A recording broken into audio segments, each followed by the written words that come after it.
ನಮಸ್ಕಾರ ವೀಕ್ಷಕರೇ, ಚಿಂತನದ ಎಲ್ಲ ವೀಕ್ಷಕರಿಗೆ ಪ್ರೀತಿಪೂರ್ವಕ ಪ್ರಣಾಮಗಳು ಅಂತ ಹೇಳ್ತಾ ಇವತ್ತಿನ ಈ ಒಂದು ವಿಡಿಯೋವನ್ನು ಶುರು ಮಾಡ್ತಾ ಇದ್ದೇನೆ. ಇದು ಅಸಂಬದ್ಧಗಳ ಕಿರುಪರಿಚಯ, ಚಿಂತನೆಗೆ ತಕ್ಕ ವಿಷಯ.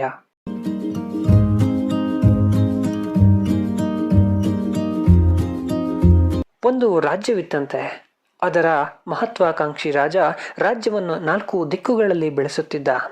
ರಾಜ್ಯ ಬೆಳೆಯುತ್ತಿದ್ದಂತೆ ಅವನ ಬಿರುದು ಬಾವಲಿಗಳು ಬೆಳೆಯುತ್ತಿದ್ದವು. ಆದರೆ ಸದಾ ಯುದ್ಧ ಮಗ್ನನಾಗಿರುವುದರಿಂದ ಆತ ಇನ್ನೂ ಲಗ್ನನಾಗಿರಲಿಲ್ಲ. ಒಮ್ಮೆ ಯುದ್ಧಕ್ಕೆ ಹೋಗುವಾಗ ಆಕಸ್ಮಿಕವಾಗಿ ಆತ ತನ್ನ ಸೈನ್ಯದಿಂದ ಬೇರೆಯಾಗಿ ಬಿಟ್ಟಿದ್ದ. ಆಗ ಆತನಿಗೆ ಕಾಡಿನಲ್ಲಿ ಸಂಚರಿಸುತ್ತಿದ್ದ ಒಬ್ಬ ಋಷಿ ಕನ್ಯೆ ಕಂಡಳು. ಆಸ್ಥಾನದ ನರ್ತಕಿಯರನ್ನೇ ಕಂಡಿದ್ದ ಆತನಿಗೆ ಆಕೆ ದೇವ ಕನ್ಯೆಯಂತೆ ಕಂಡಳು. ಕುದುರೆಯಿಂದಿಳಿದು ತನ್ನನ್ನು ಮದುವೆಯಾಗಬೇಕೆಂದು ಆಕೆಯನ್ನ ಕೇಳಿಯೇ ಬಿಟ್ಟ. ಆದರೆ ಆಕೆ ಸುಸಂಸ್ಕೃತ ವಂಶದಿಂದ ಬಂದಿರುವವಳು. ಆಕೆ ಸಂಜೆ ಪರ್ಣ ಕುಟೀರಕ್ಕೆ ಬಂದು ತನ್ನ ತಂದೆಯಲ್ಲಿ ಮಾತನಾಡಿರೆಂದು ಹೇಳಿ ಹೊರಟು ಬಿಟ್ಟಳು. ಅಷ್ಟರಲ್ಲಿ ಮುಂದೆ ಹೋಗಿದ್ದ ಆತನ ಮಂತ್ರಿ ಸೇನಾಧಿಪತಿಗಳು ಬಂದು ಆತನನ್ನ ಕೂಡಿಕೊಳ್ಳುತ್ತಾರೆ.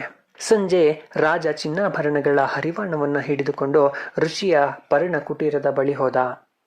ಕುಟೀರದ ಬಾಗಿಲು ಮುಚ್ಚಿತ್ತು. ಆತ ಬಾಗಿಲನ್ನು ತಟ್ಟುತ್ತಾನೆ. ಒಳಗಿನಿಂದ ಒಂದು ಮಧುರ ಕಂಠವೊಂದು "ಯಾರು ನೀವು?" ಎಂದಿತು. ರಾಜ ತಕ್ಷಣ "ರಾಜಾದಿರಾಜ, ರಾಜ ಸಾರ್ವಭೌಮ, ರಾಜ ಮಾರ್ಥಾಂಡ, ಅರಿಭಯಂಕರ, ತ್ರಿಭುವನ ಮಲ್ಲ, ಬಿರುದೆಂತೆಂಬಂದರ ಗಂಡ" ಎಂದ.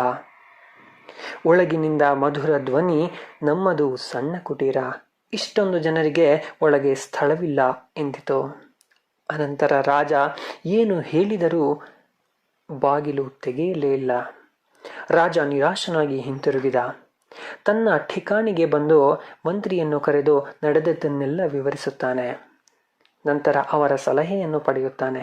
ನಂತರ ಮರುದಿನ ಮತ್ತೆ ಋಷಿಯ ಪರ್ಣ ಕುಟೀರದ ಒಳಗೆ ಹೋಗಲು ಬಾಗಲು ತಟ್ಟುತ್ತಾನೆ.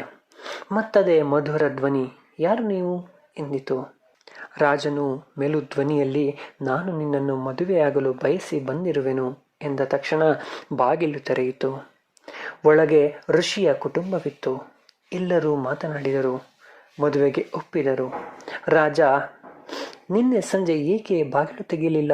ಎಂದು ಕೇಳಿದಾಗ ಆ ಋಷಿಕನ್ಯೆ "ನೀವು ಮಹಾರಾಜರೇ ಇರಬಹುದು, ಮಹಾವೀರರೇ ಇರಬಹುದು, ಆದರೆ ನೀವು ನಿನ್ನೆ ಇಲ್ಲಿಗೆ ಬಂದದ್ದು ಯುದ್ಧಕ್ಕಾಗಿ ಅಲ್ಲ, ಮದುವೆಯಾಗಲು ಕನ್ಯೆಯನ್ನು ಕೇಳಲು ಬಂದಿದ್ದೀರಿ. ಸಂದರ್ಭಕ್ಕೆ ತಕ್ಕ ಪರಿಚಯವನ್ನು ನೀವು ಹೇಳಿರಲಿಲ್ಲ. ಅದಕ್ಕೆ ನಾನು ಸಹಿತ ಬಾಗಿಲನ್ನು ತೆಗೆಯಲಿಲ್ಲ" ಎಂದಳು. ರಾಜನಿಗೆ ಮಾತಿನ ಅರ್ಥವಾಯಿತಂತೆ.